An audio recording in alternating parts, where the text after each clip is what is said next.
And we begin tonight with a stark historical parallel. The United Nations, as we know it now, began to come together in the summer of 1945, with World War II nearly over and Europe in ruins in the wake of Adolf Hitler's 6-year blitzkrieg across the continent that killed tens of millions of people, including the 6 million Jewish men, women, and children trapped in concentration camps and shot, gassed, and starved to death in a campaign so barbaric it came to be known simply as the Holocaust. But the origins of the United Nations began in the weeks after the attack on the U.S. military base at Pearl Harbor, Hawaii, by the Empire of Japan. It was after that Winston Churchill visited the White House.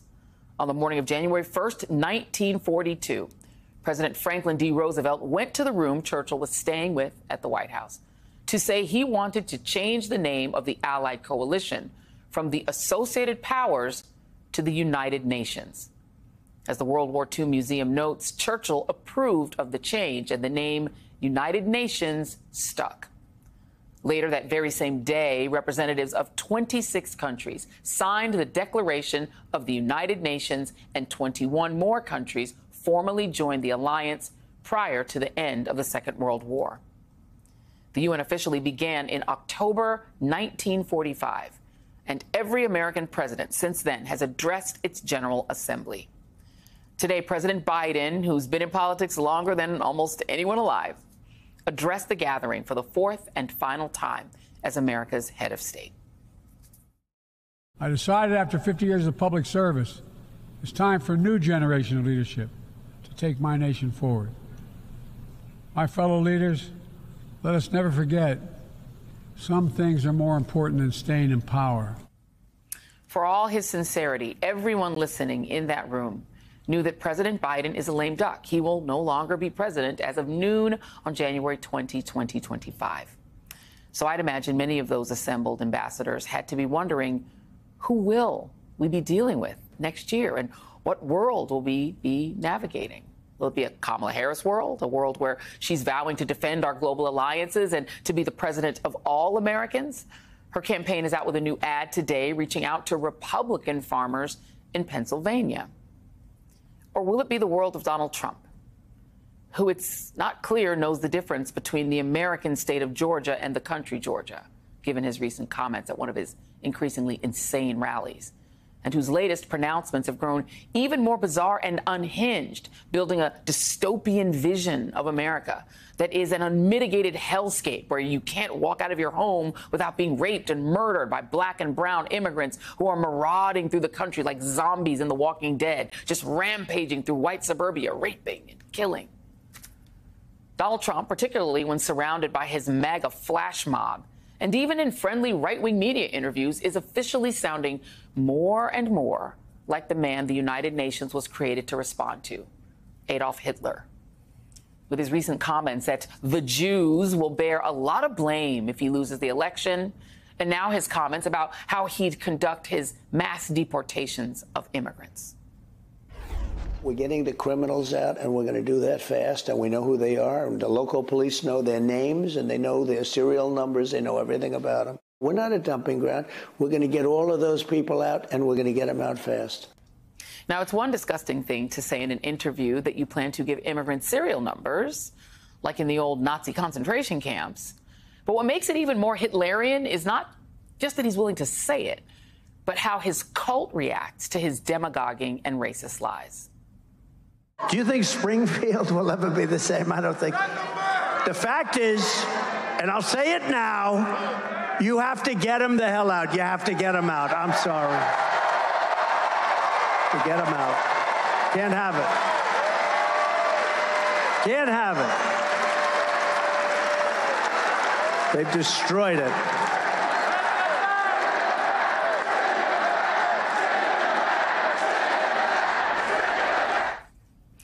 Your periodic reminder that Trump and J.D. Vance's claims about Springfield originated from literal neo-Nazis.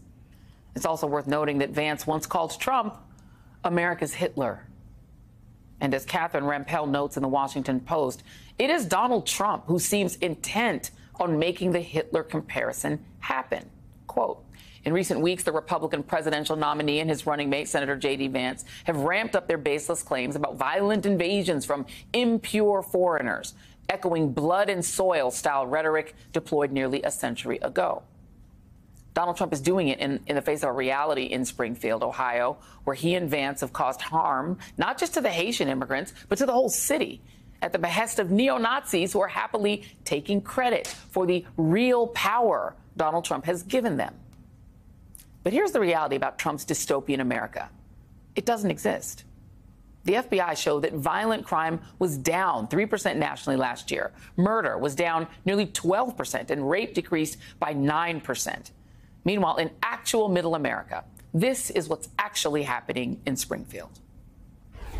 Just wanted to come down and support the Haitian restaurant and the Haitian people. We drove over here, again, to show our solidarity with the Haitian community here.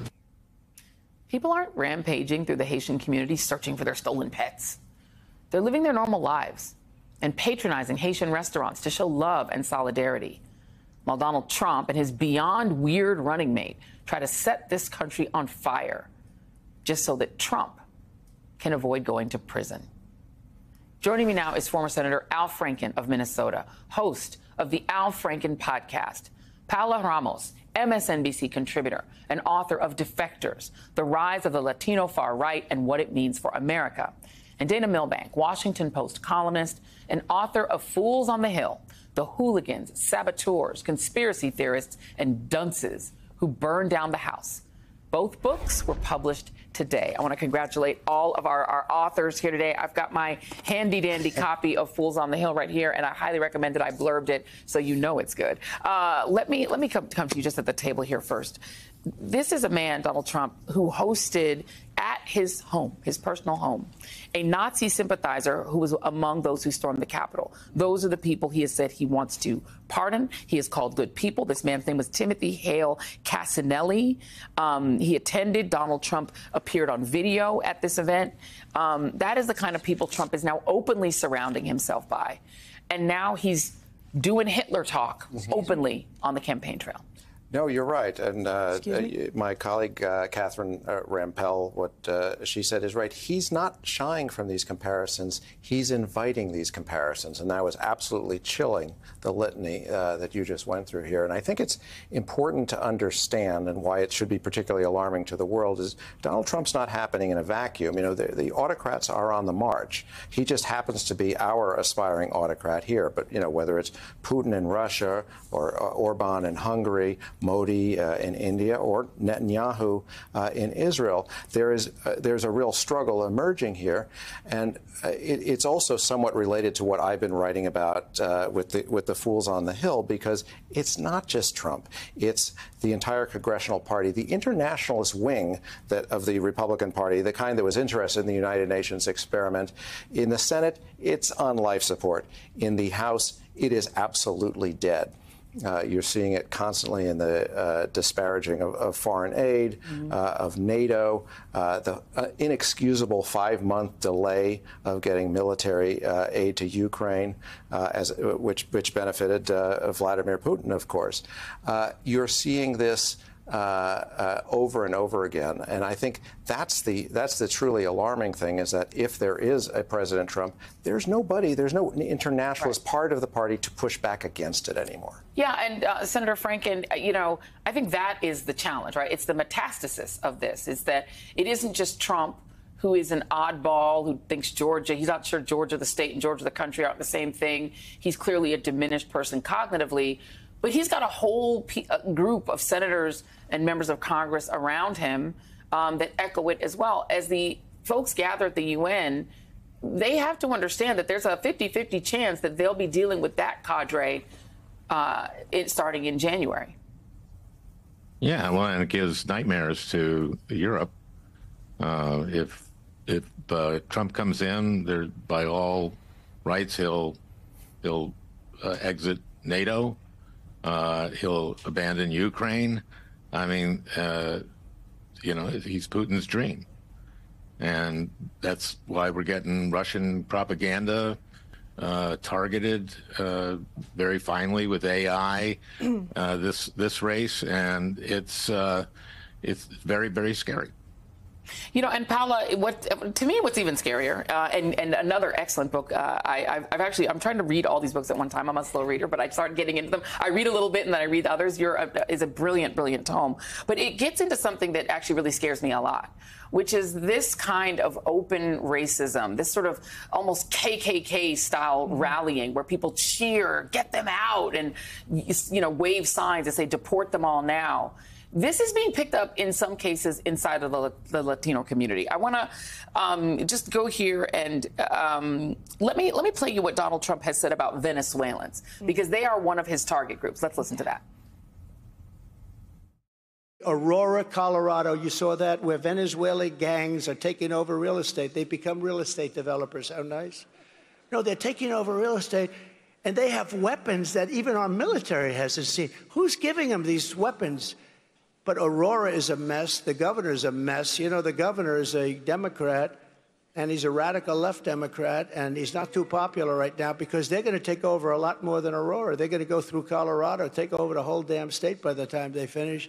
Unless I become president, they won't last long. And Paula, despite the fact that he talks that way, he started with Mexicans, now he's on to Venezuelans. Here's what you write. In the quest to fit into this country could be increasingly driving some Latinos toward extreme nativism, for there is nothing more nationalistic than making immigrants a sworn enemy of many white Americans, your enemy as well, especially if the enemy forces others to question your belonging.